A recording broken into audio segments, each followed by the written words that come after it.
J'ai démarré avec un magasin, mais mon objectif n'a jamais été d'exploiter un magasin et moi de devenir épicier.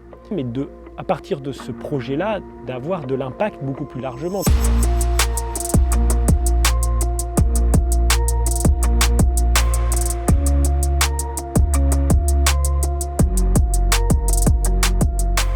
J'avais, moi, une nécessité d'urgence, d'accélération, donc j'ai voulu accélérer. Et il s'agit de préciser une feuille de route pour préparer la croissance de la récolte, pour bien grandir en fait. Il y avait plein d'opportunités, toutes plus séduisantes les unes que les autres, avec des voyants ouverts un peu partout. Kitry est arrivé au moment où moi je pensais avoir clarifié un projet. Et je me suis rendu compte à ce moment-là qu'il n'était pas suffisamment clair. Il y avait beaucoup de choses implicites qui devaient devenir explicites. Et ça, Mathieu, en tant que président fondateur, avait ce besoin d'aligner toutes les équipes derrière une vision commune. J'avais l'impression d'avoir un objectif clair et je me rendais compte que ce n'était pas le même objectif pour tout le monde à la récolte. Chaque personne avait un peu sa vision de la récolte, notamment les personnes qui font vivre les magasins au quotidien et qui échangent avec les clients de la récolte au quotidien. C'est à ce moment-là qu'ensemble, on a décidé de faire appel à Adrien Stratégie. Vous partez dans tous les sens et ils nous ont vraiment alertés là-dessus.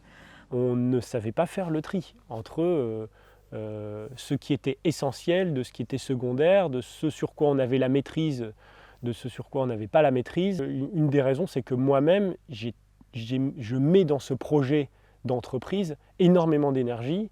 Je suis le premier à vouloir diversifier, entreprendre de nouveaux projets.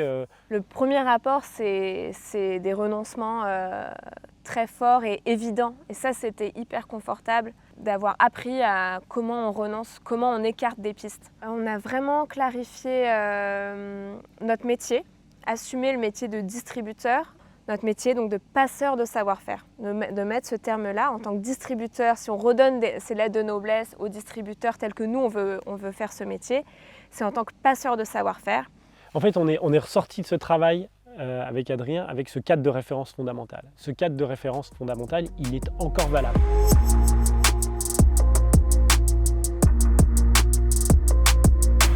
Enfin, moi, dans ma posture de dirigeant, ça m'a permis de prendre du recul. Ça me permet de me concentrer sur ce que je sais faire, là où je pense avoir un maximum de valeur ajoutée, et donc d'arrêter de m'obstiner à des endroits où je suis moins bon.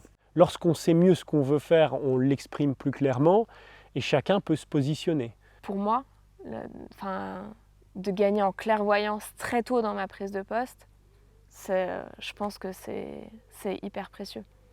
Et aujourd'hui, je pilote l'entreprise avec les axes de travail qu'on a définis avec Adrien Stratégie. Donc moi, en fait, ma roadmap, elle est tirée de ce qu'on a fait ensemble. Et aujourd'hui, je n'ai pas eu besoin de les remettre à jour. Je capitalise toujours là-dessus. J'ai fait appel à quelqu'un, à une entreprise qui m'a aidé à affiner ma stratégie d'offre. C'est véritablement ça ma démarche. Je ne serais allé voir personne d'autre. Là où on en était, avec beaucoup d'opportunités en face de nous, l'accompagnement d'Adrien c'était le bon moment et c'était cet accompagnement-là dont on avait besoin. Alors, faire appel à un cabinet de stratégie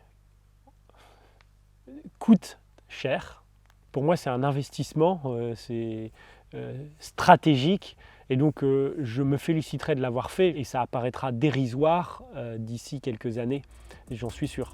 Et là, on s'est structuré pour être en capacité d'ouvrir plus rapidement, tous les 6 mois par exemple. Donc on accélère vraiment la cadence d'ouverture. Les perspectives de développement sont beaucoup plus importantes. Et de fait, en mai 2021, on ouvrait le 3e magasin